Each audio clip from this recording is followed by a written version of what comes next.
Começa agora Kátia Monari Podcast, um olhar sistêmico voltado para o desenvolvimento pessoal, profissional e financeiro da mulher.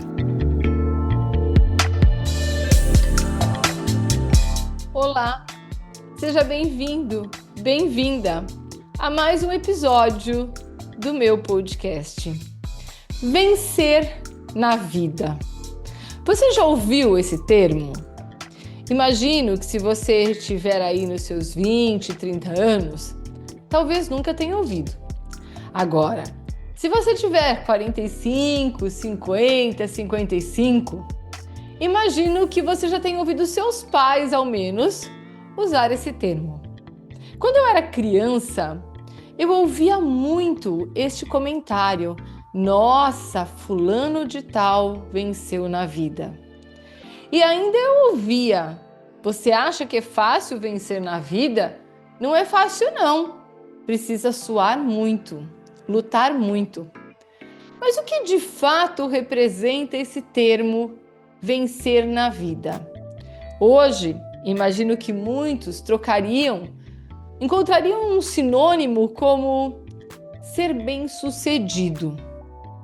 E quem não deseja ser bem-sucedido? Mas ser bem-sucedido é algo bastante complexo. Kátia, em que sentido? O que é ser bem-sucedido para você? O que é vencer na vida para você? Talvez aquilo que represente vencer na vida para mim, para você represente um grande fracasso. Então, o fracasso ou o sucesso, a vitória na vida ou a derrota na vida, se torna algo bastante personalizado.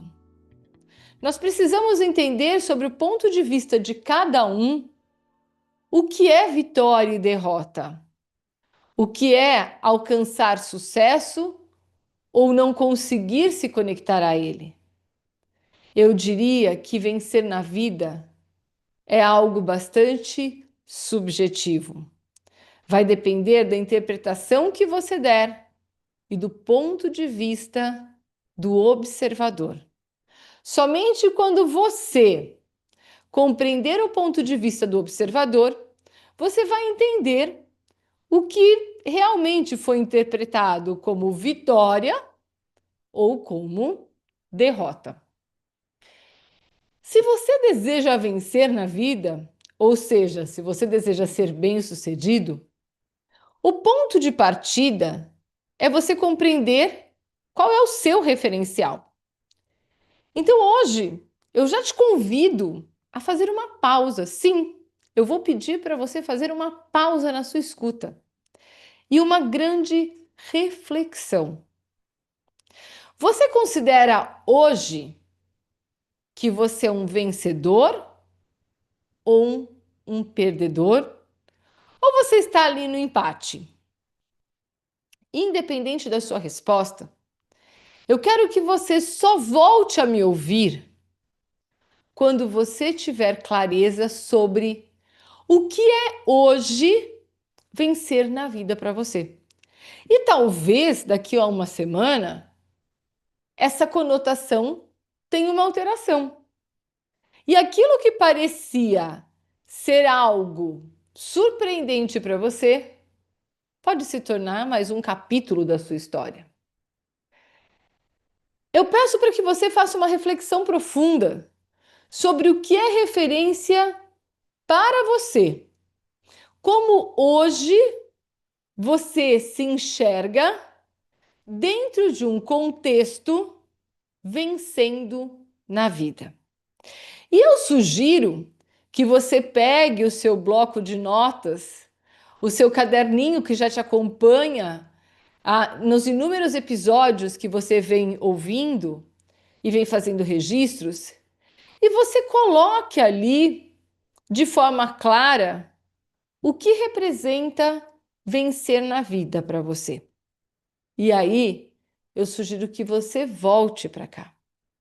E nós vamos juntos construir uma consciência sobre uma jornada que vai te conduzir a um caminho de vitória para a vida. É importante você ter essa clareza, porque sem ela, você começa a usar referenciais que talvez não façam parte da sua existência, mas talvez tenham o compromisso de agradar um pai, uma mãe, desejem atender a expectativa de um marido ou de uma esposa, e não necessariamente tem uma referência do que representa a vitória para você.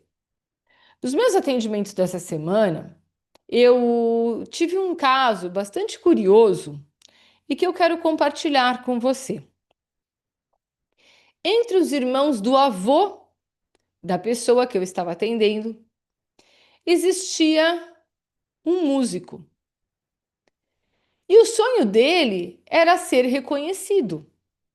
O sonho dele era ter suas músicas cantadas pelas pessoas, poder se apresentar em shows, em encontros que tivessem como referência encontros musicais, shows musicais. E com o passar do tempo, ele entendeu que ele vivia um propósito que era se tornar um cantor gospel. E assim ele foi construindo todo o caminho, toda a jornada dele. E cada vez mais ele foi sendo chamado para fazer apresentações. Só que isso tem bastante tempo. Foi no início de 1920, 1925, mais ou menos. Isso consta num livro, na história da família.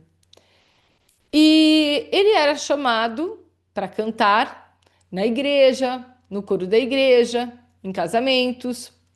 Mas a comunidade dele era uma comunidade bastante humilde. Então, ele era uma pessoa muito reconhecida na rua. Ele passava nas ruas e todo mundo falava: Nossa, olha lá, o cantor da igreja, o cantor de casamentos. E muitas pessoas iam abraçá-lo, contavam para ele que ele arrancava lágrimas em cada um dos casamentos, que ele cantava Ave Maria como ninguém, que as apresentações dele tocavam fundo o coração. E aquilo enchia esse músico de satisfação, de alegria. E ele se considerava ter sido muito bem sucedido na empreitada, na jornada dele. Acontece que os irmãos não interpretavam da mesma forma e chamavam ele de preguiçoso, incompetente. Diziam que ele não queria saber de nada, que ele só queria saber de tocar e vida boa. Para ele, tocar representava levar Deus para os corações, levar a alegria para muitas pessoas. Mas, para os irmãos, a representação era muito diferente. O que ele recebia de todas essas apresentações e de todos esses encontros mal pagava as contas básicas, mas para ele estava tudo bem. Ele vivia de forma humilde, não dava gastos para ninguém e para ele o grande sonho, a grande realização havia acontecido. Acontece que o pai dizia: Eu investi tanto no crescimento de vocês, lutei tanto para vocês darem alguma coisa na vida e olha só, ele não deu em nada. Ele vivia uma grande frustração por não ter reconhecido a sua contribuição junto a toda a coletividade, a toda a comunidade. Mas ele não recuou. Ele entendia que essa era a função dele e assim ele permaneceria. Com o passar do tempo, se sentiu incompreendido e poucos irmãos valorizavam tudo o que ele fazia.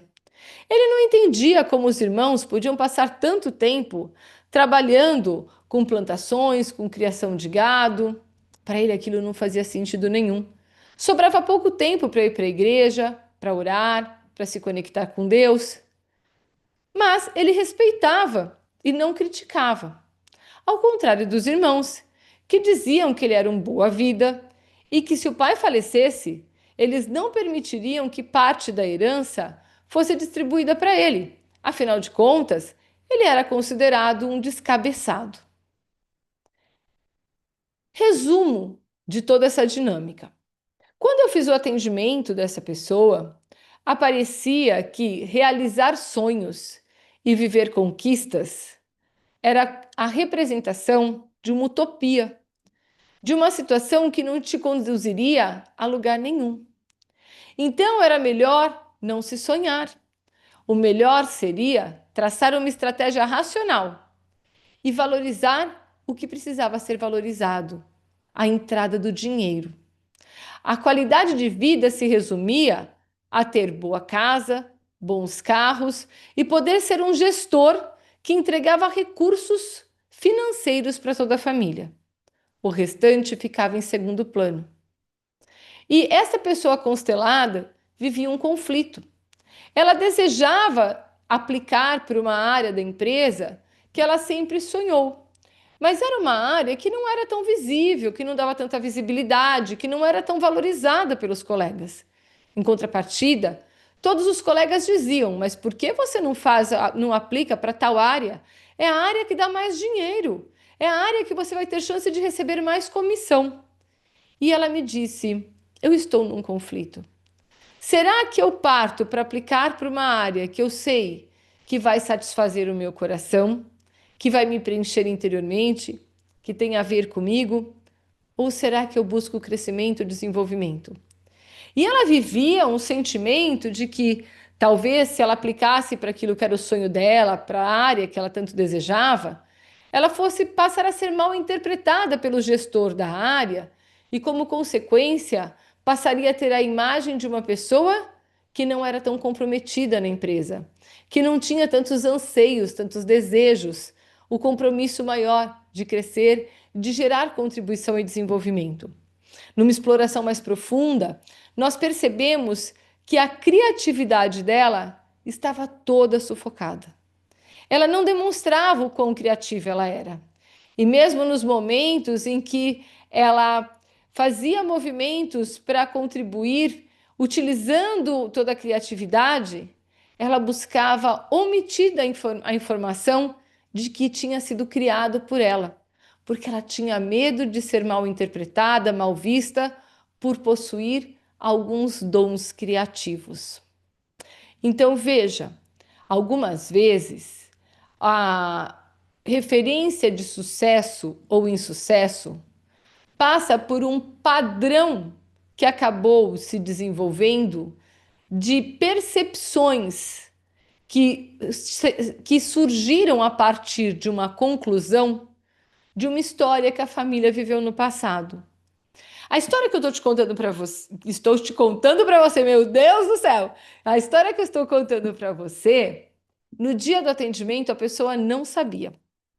E surgiu isso muito forte.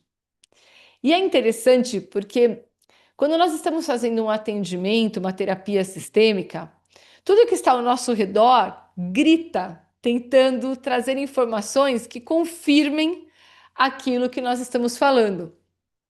Enquanto nós estávamos no atendimento, essa pessoa recebeu de uma amiga um WhatsApp com uma música gospel. E ela ficou muito intrigada, mas não falou nada. Quando eu comentei essa minha percepção com ela, ela disse: não é possível. Eu nunca recebo nenhum WhatsApp com um link que eu abro e é uma música gospel. Enquanto você está me dizendo isso, eu recebi esse link de uma amiga. E eu pedi para que ela levasse em consideração, para que ela avaliasse o quanto existia uma comunicação metafórica ali que precisava confirmar as nossas percepções.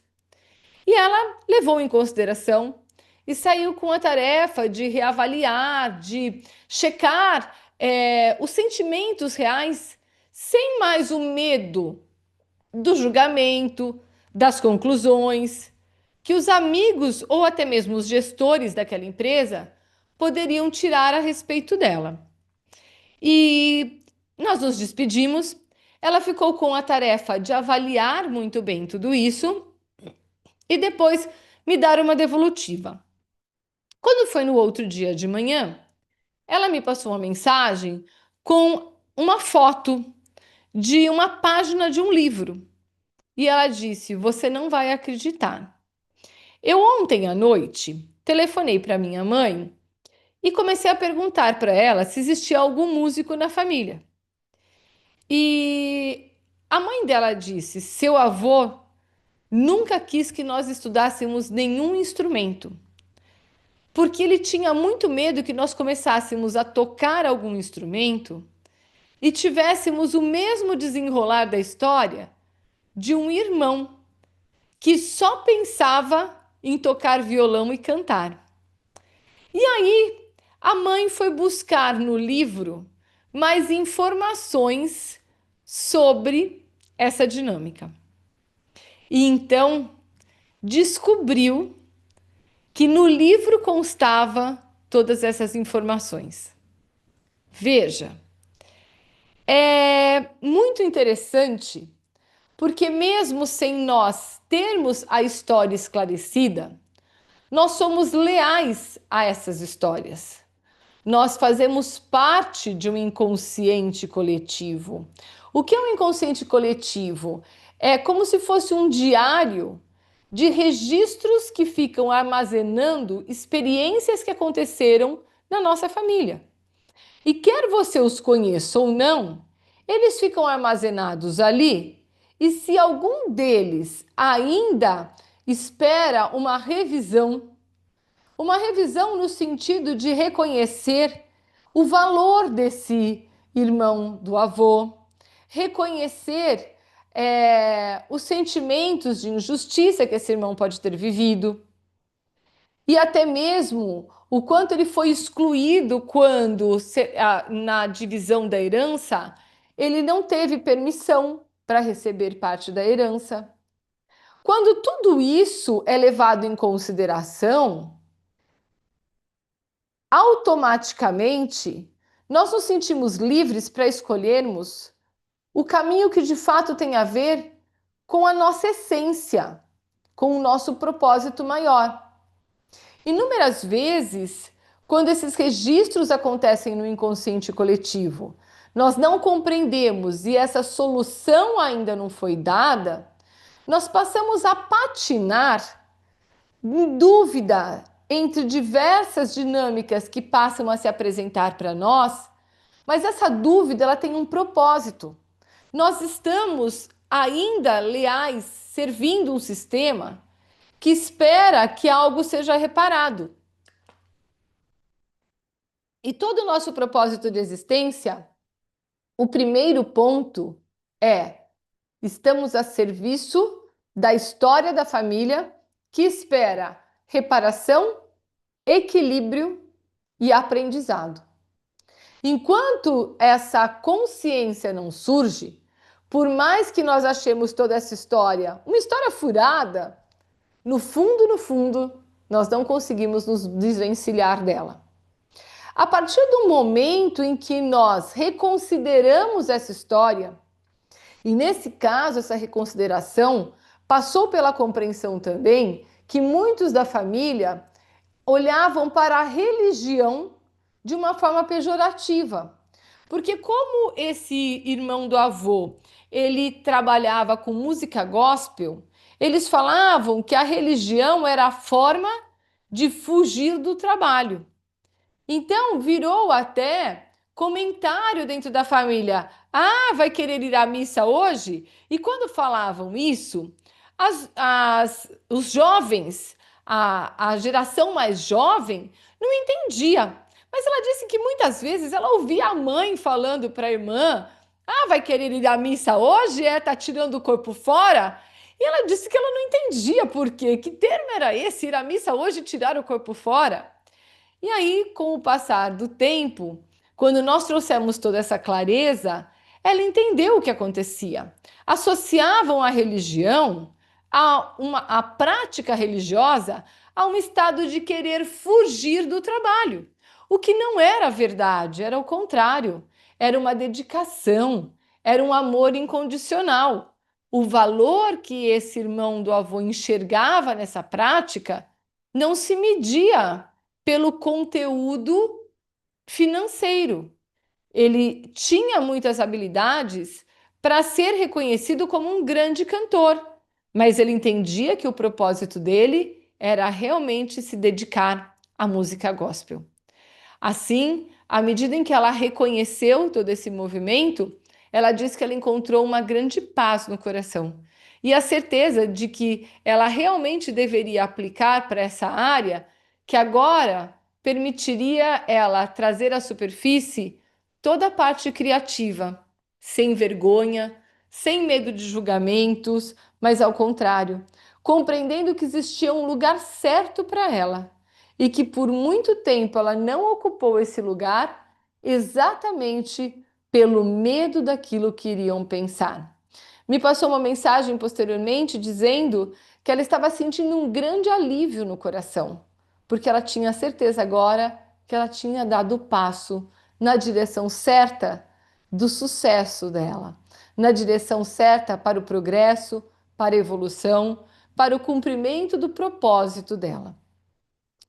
É importante nós compreendermos isso, porque só quando nós tivermos essa clareza sobre o nosso propósito, e esse propósito ele deve estar completamente imune de qualquer julgamento, deve estar envolvido por uma grande clareza e não envolvido pelo medo daquilo que vão pensar, do resultado que vai ter, e principalmente nós entendermos que ser bem-sucedido ou vencer na vida é muito além do que ganhar dinheiro.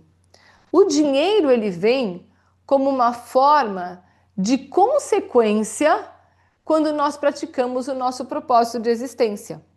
Então veja, o meio no qual nós fazemos parte espera de nós a nossa melhor contribuição. Entregamos a nossa contribuição, nós estamos praticando o nosso propósito de existência. Então, a nossa profissão é o espaço, o lugar que nos permite praticar o nosso propósito de existência. Como consequência à prática desse propósito, nós entregamos recursos de contribuição para o desenvolvimento e o universo se abre numa devolutiva, nos conectando a uma fonte inesgotável de recursos. Essa fonte jorra prosperidade. E prosperidade não se resume só em dinheiro.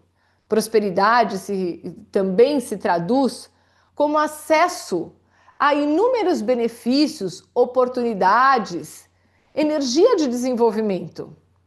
E a partir dessa energia de desenvolvimento que nos alcança, nós nos tornamos abundantes e nos conectamos ao fluxo de desenvolvimento natural da vida. Se nós formos pensar tecnicamente, o primeiro passo é nós termos essa consciência sobre qual é o nosso propósito. O segundo passo é nós termos a clareza sobre a raiz que nos impedia de nos conectarmos a esse propósito e fazermos a devida correção sistêmica, que foi o que aconteceu com esse estudo de caso que eu estou te contando. O terceiro passo é traçar uma estratégia, entender aonde eu estou, qual é o meu ponto de largada, qual é o meu ponto de chegada, compreender o tamanho da minha jornada, dividi-la em etapas e criar estratégias para cada uma dessas etapas. Enquanto eu não tenho clareza sobre a jornada que eu vou traçar, que eu vou percorrer, muitas vezes eu fico paralisada porque parece que eu não faço nada ou que eu faço e não saio do lugar porque eu não liguei meu GPS. E talvez eu tenha a falsa sensação de estar circulando, mas eu posso estar dando voltas no mesmo quarteirão. Então, colocar no GPS o destino final é muito significativo. O ser humano, ele se conforta com a clareza, com a construção de uma rotina.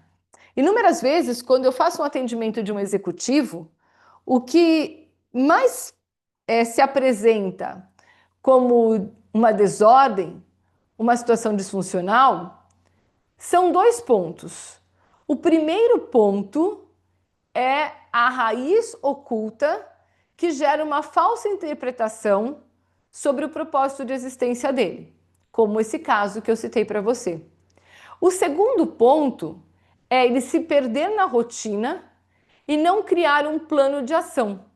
E esse plano de ação, ele precisa ser registrado, seja num planejamento de um bloco de notas, seja num planner físico. Eu sou velhinha, eu gosto de escrever. Então eu tenho no meu planejamento, o meu planner, com toda a minha dinâmica da semana, tudo que eu preciso fazer a cada dia dessa semana. E aí eu ainda faço um resumão e coloco numa folha sulfite e ponho do meu lado aqui na minha mesa. Por quê? Porque eu quero ter clareza sobre o dia de amanhã, depois de amanhã, aonde eu encaixo tudo isso. Eu tenho uma rotina que ela é recheada de muitas tarefas. Eu assumo para mim muitas tarefas, mas não além daquilo que eu dou conta. Mas tarefas que são significativas para mim e que fazem sentido dentro dos meus papéis. Então, eu sou uma mãe que assume papéis de mãe, mesmo com duas filhas de 28 anos. Eu gosto de ser presente na vida delas. Eu gosto de preparar o café da manhã de uma delas, porque eu sei o quanto isso é importante para ela. Eu gosto de treinar com a outra, porque eu sei que é significativo para a outra eu estar presente em alguns treinos, como é significativo tê-las comigo também. Então, eu valorizo muito as relações. E eu coloco nesse meu planejamento semanal os momentos em que eu vou dedicar a exercer esse papel de mãe. Seja para ir numa loja, experimentar um vestido que elas precisam para um casamento, seja sentar um minuto num café na academia, seja ouvir sobre um paciente que ela está acompanhando, seja discutir o suplemento de um treino de corrida. Para mim é muito importante realmente me fazer presente como mãe e trocar experiências com duas filhas adultas que têm muito a me ensinar também. Eu curto isso. Eu também sou esposa e eu gosto muito de estar trocando informações com meu marido e fazendo alguns papéis em momentos distintos, como por exemplo na hora do jantar. Eu curto cozinhar. Eu curto cozinhar para minha família e eu gosto de sentar na mesa com meu marido. Eu gosto de jantar com ele. Eu gosto de trocar informações sobre o que nós vivemos na semana, construir novos sonhos, discutir situações atuais.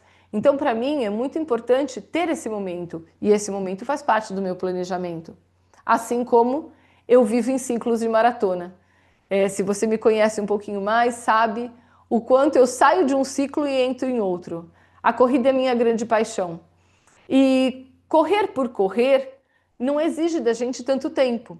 Mas quando nós entramos em ciclos contínuos de maratona, como é o meu caso, nós precisamos ter realmente um tempo reservado, porque dentro desses ciclos, pelo menos uma vez por semana, nós temos uma demanda de treinos longos. E esses treinos ocupam 2, 3 horas do nosso dia, sem contar o tempo de deslocamento, que se você não for fazer na esteira, né, no meu caso, quando eu faço na esteira, eu faço em casa de madrugada, porque às vezes eu preciso encaixar na madrugada, mas quando eu vou para o parque, eu vou para a cidade universitária, né, eu ainda tenho um deslocamento aí que rende mais do que 1 hora. Então é importante ter também a inclusão de momentos de bem-estar, de prazer, dentro dessa sua estrutura de rotina. Quando nós nos permitimos ter essa estrutura de rotina, nós temos clareza sobre em que parte da jornada de construção nós estamos e como nós estamos de fato construindo essa jornada. Porque se nós não temos esse planejamento, às vezes a gente faz muito, mas fica com a sensação de não ter feito nada. E muitas vezes essa sensação ela está associada a uma história do passado sobre alguém que foi julgado por não fazer, mesmo fazendo muito. E essa é uma história que muitas nós mulheres vivemos, Por que eu estou te dizendo isso? São muitos os casos de atendimento aonde o que impacta na vida daquele que está sendo atendendo é exatamente aquele que fez muito e não foi reconhecido. Kátia, me traz um exemplo sobre isso, o maior exemplo. A figura da mãe de pessoas que possuem 50 anos, 60 anos ou mais dentro da nossa sociedade. Quantos de nós não ouviu o seguinte: tá sempre cansada, não faz nada, só fica em casa? E a mãe cuidava dos filhos, lavava, passava, cozinhava, fazia bolo, cuidava do lanche da escola, limpava a lancheira, limpava tudo, arrumava a vassoura que quebrava, o liquidificador que deu problema, atendia a porta, engraxava o sapato do marido e ela ouvia: Nossa, só vive reclamando que está cansado, nunca vi, não faz nada, nem sai de casa. Como se isso fosse sinônimo de vida tranquila e sem tarefas. Muitas vezes eu ouço essa confirmação. Nossa, Kátia, você descreveu. A minha mãe viveu isso a vida inteira e ela ficava muito brava. Eu lembro que ela jogava o pano no chão e saía pisando duro, porque ela às vezes estava ali com uma criança no colo, com a outra puxando o avental dela, ela cozinhando, um chorando, o outro brigando. E o pai chegava e dizia: Mas ainda o almoço não está pronto? Não faz nada e não deu conta de fazer isso? E quando isso acontece, a tendência é que nós repitamos um padrão daquele que se sentiu injustiçado, daquele que se sentiu sem dignidade. E aí nós saímos em defesa. Como? Repetindo a mesma história. Desculpe. E repetir a mesma história é viver o mesmo sentimento. E esse sentimento é extremamente desconfortável.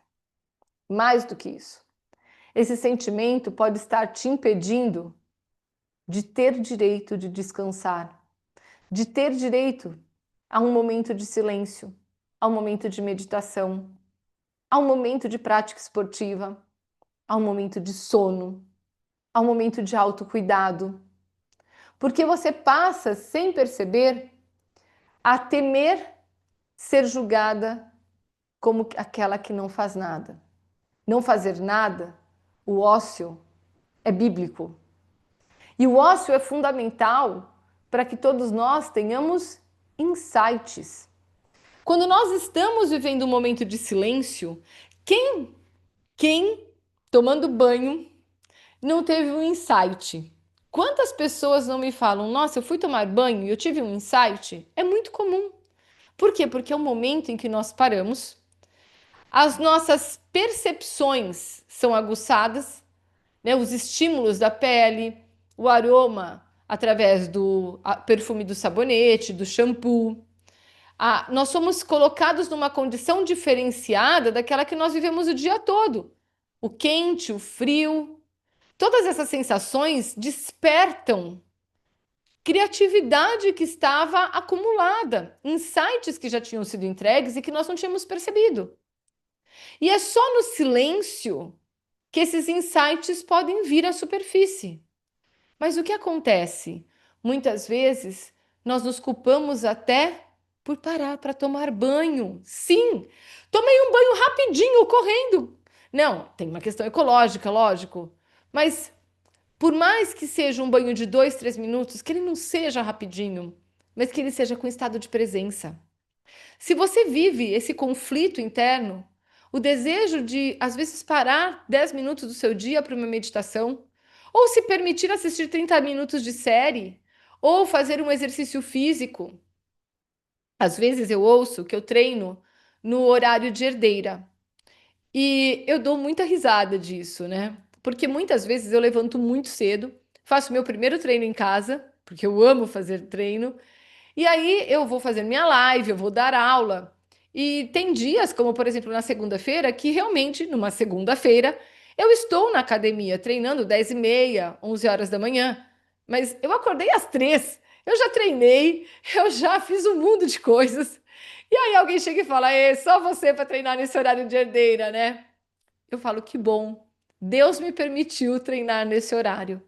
Por quê? Porque eu tenho o direito de ter um momento de autocuidado. Eu tenho o direito de ter um momento de construir a minha jornada, consolidando essa jornada com dinâmicas que façam sentido para mim. E sabe o que acontece? É exatamente nesse dia que eu vou às 10 horas da manhã, 10h30 para a academia, que eu encontro muitas mulheres. E essas mulheres param para conversar comigo, e normalmente é nesse dia que eu pratico o meu maior propósito de existência. Porque é nesse dia que a gente troca informações sobre experiências, sobre os nossos filhos, sobre os nossos maridos, sobre a nossa vida. E ali surgem muitos insights. E a cada dia, antigamente, antes de entender tudo isso, talvez eu carregasse alguma culpa. Hoje eu agradeço a Deus e falo: Senhor, muito obrigada por ter colocado mais oportunidades no meu caminho. E se num dia eu vou e não encontro ninguém e treino em silêncio, aquele momento de silêncio, ele tem um valor muito especial para mim. Foi o momento que eu saí de dentro da minha sala, foi o momento em que eu enxerguei a vida de uma outra forma, foi o momento em que eu olhei pela janela e eu vi o horizonte, eu vi os prédios comerciais da academia que eu faço, que eu treino, eu vejo a Marginal, eu vejo o Rio, eu vejo os prédios ao redor, eu enxergo um horizonte diferente, eu enxergo um céu mais amplo. E é exatamente nesse momento, entre a respiração ofegante e a respiração silenciosa, que a minha criatividade encontra um caminho para aflorar, que o meu movimento interno, a minha comunicação interna, encontra ouvidos para dizer e inspirar. Então, hoje, esse nosso encontro, eu senti que eu realmente precisava fazer somente com você um encontro sobre a reflexão, sobre a verdadeira clareza, o verdadeiro discernimento, a tradução real do que é para você vencer na vida. E se todo esse nosso encontro fez sentido, eu vou pedir para que realmente você deixe um registro para mim. Não só no seu caderno, mas registre para mim também. O que representa para você, depois dessa nossa conversa, vencer na vida? Vale a reflexão. Desejo que Deus te abençoe nessa semana, que Ele te traga muitos insights e que você de fato compreenda o seu propósito, o seu lugar e a sua jornada de autenticidade e vitória. Minha gratidão. Um grande beijo. Acompanhe a Kátia Monari no Instagram, @KátiaMonari, para você ficar por dentro de todos os conteúdos e os próximos episódios.